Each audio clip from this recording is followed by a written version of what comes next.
मोदी जी बताई बताई लिख काहे होला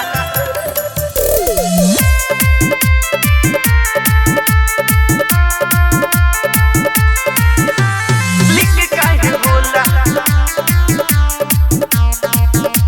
मोदी जी बताई चली कानून रंगदारी नहीं पढ़े वाला होई बलात्कारी नहीं पढ़े वाला होई बलात्कारी सुनी ना चली कानून रंगदारी नहीं पढ़े वाला होई बलात्कारी नहीं शोर मचल बाबे पूरा गांव गली टोला कैसनी बीमारी बाजे ठीक नहीं होला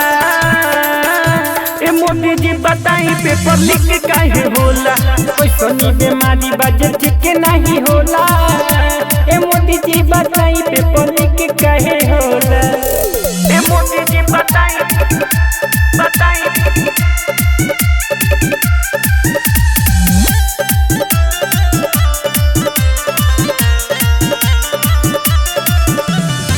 चूर चूर भइल सपना पूरा परिवार के रोए बताई दोषी के बा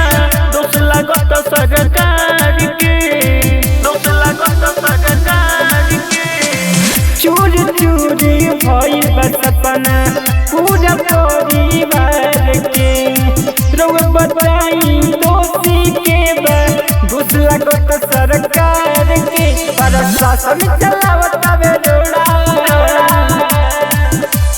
कैसनी बीमारी बाजे ठीक नहीं होला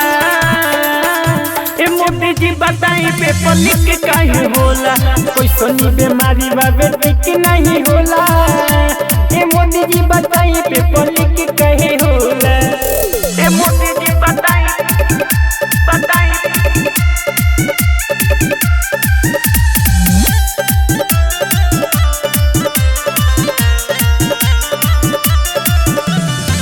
लइका सुन के भीड़ लगल बा दिल्ली पटना शहर में अनुपला सारी पूछे बतिया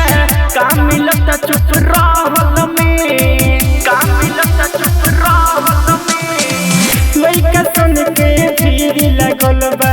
दिल्ली पटना शहर में अनुपला सारी पूछे बतिया का मिलता चुप रहल में काहे बनल बानी झूठे रौरा भोला